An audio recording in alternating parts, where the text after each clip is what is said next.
السلام علیکم ورحمۃ اللہ وبرکاتہ۔ آپ کو اپنے اس چینل میں خوش آمدید کہتے ہیں۔ اگر ابھی تک آپ نے اس چینل کو سبسکرائب نہیں کیا تو سب سے پہلے سبسکرائب کریں، لائک کریں اور شیئر کریں تاکہ ہر آنے والی اچھی ویڈیوز آپ کو مل سکیں۔ اس چینل کی بنیاد کا مقصد دین کی چیزیں آپ تک پہنچانا ہے، اپنا ناقص علم بلکہ نہ ہونے کے برابر علم کوشش کہ اللہ مجھے اور آپ کو سب پر عمل کرنے کی توفیق عطا فرمائے۔ آج کا ہمارا پہلا چیپٹر ہے جس کا پہلا عنوان ہے حضور اکرم صلی اللہ علیہ وسلم کے طائف کے سفر کا قصہ۔ نبوت مل جانے کے بعد 9 برس تک نبی اکرم صلی اللہ علیہ وآلہ وسلم مکہ مکرمہ میں تبلیغ فرماتے رہے اور قوم کی ہدایت اور اصلاح کی کوشش فرماتے رہے، لیکن تھوڑی سی جماعت کے سوا جو مسلمان ہو گئی تھی اور تھوڑے سے ایسے لوگ کے علاوہ جو باوجود مسلمان نہ ہونے کے آپ کی مدد کرتے تھے، اکثر کفار مکہ آپ صلی اللہ علیہ وسلم کو آپ کے صحابہ رضی اللہ عنہ کو ہر طرح کی تکلیف پہنچاتے تھے، مذاق اڑاتے تھے اور جو ہو سکتا تھا اس سے درگزر نہ کرتے تھے۔ حضور اکرم صلی اللہ علیہ وسلم کے چچا ابو طالب بھی انہی نیک دل لوگوں میں سے تھے جو باوجود مسلمان نہ ہونے کے حضور صلی اللہ علیہ وسلم کی ہر قسم کی مدد فرماتے تھے۔ 10ویں سال میں جب ابو طالب کا بھی انتقال ہو گیا تو کافروں کو اور بھی ہر طرح کھلے مہار اسلام سے روکنے اور مسلمانوں کو تکلیف پہنچانے کا موقع ملا۔ حضور اکرم صلی اللہ علیہ وسلم اس خیال سے طائف سے تشریف لے گئے کہ وہاں قبلہ تقصیف کی بڑی جماعت ہے، اگر وہ قبلہ مسلمان ہو جائے تو مسلمان کو ان کی تکلیفوں سے نجات ملے اور دین کے پھیلنے کی بنیاد پڑ جائے۔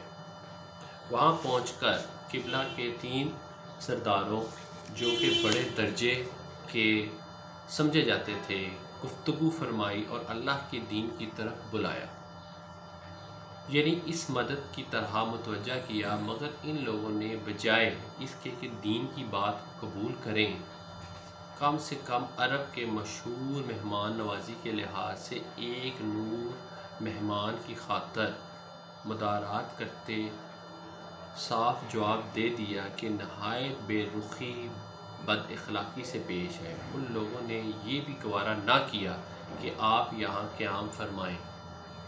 جن لوگوں کو سردار سمجھ کر بات کی تھی وہ شریف ہو گئے اور مہذب گفتگو کریں گے۔ ان میں سے ایک شخص بولا، اوہ آپ ہی کو اللہ نے نبی بنا کر بھیجا ہے، تجھ سے بات کرنا نہیں چاہتا، اس لیے کہ اگر کوئی تو واقعی نبی صلی اللہ علیہ وسلم جیسا کہ دعویٰ ہے تو تیری بات سے انکار کر دینا مصیبت سے خالی نہیں، اور اگر جھوٹ ہے تو ایسے شخص سے بات کرنا نہیں چاہتا۔ اس کے بعد ان لوگوں سے نا امید ہو جو حضور اکرم صلی اللہ علیہ وسلم اور لوگوں سے بات کرنے کا ارادہ فرما کر آپ صلی اللہ علیہ وسلم کی ہمت اور استقلال کے پہاڑ تھے، مگر کسی نے بھی قبول نہ کیا، بلکہ بجائے قبول کرنے کے حضور صلی اللہ علیہ وسلم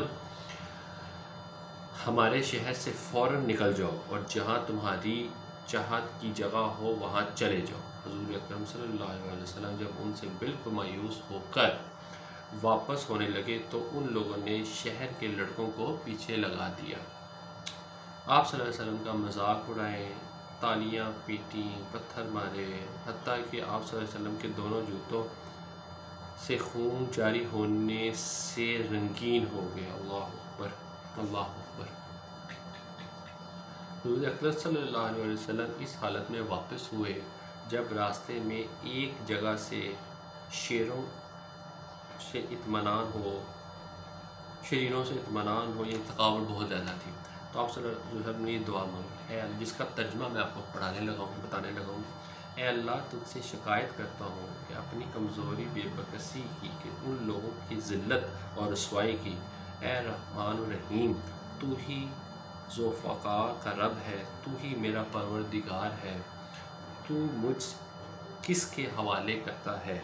کسی اجنبی بیگانہ کہ جو مجھے دیکھ کر ترش رو ہوتا اور منہ چڑھاتا، یا کسی دشمن کے جس کے تو نے مجھ پر قابو دیا۔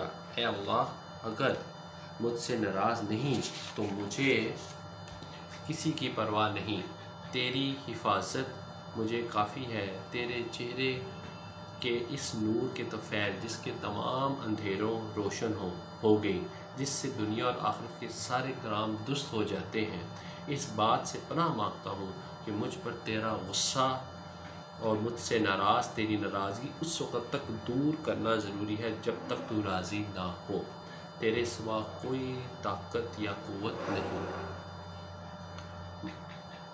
مالک و ملک کی شان اس پر جوش آنا ہی تھا کہ حضرت جبرائیل علیہ السلام سے آ کر سلام کیا اور عرض کیا، اللہ تعالیٰ نے آپ کی قوم کو وہ گفتگو جو آپ سے ہوئی وہ سنی، ان کے جوابات سنیے، اور ایک فرشتہ جس کے متعلق پہاڑوں کی خدمت ہے آپ کے پاس بھیجا ہے، آپ جو چاہیں اس کو حکم دیں۔ اس کے بعد فرشتہ نے سلام کیا، عرض کیا، ارشاد ہو آپ کی تکمیل کروں، اگر ارشاد ہو تو دونوں جانب کے پہاڑ ملا دوں جس سے یہ سب درمیان میں کچل جائے۔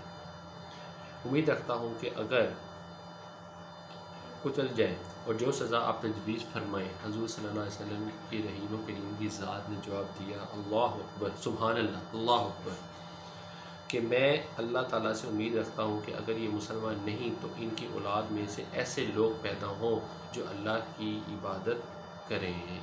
اللہ اکبر۔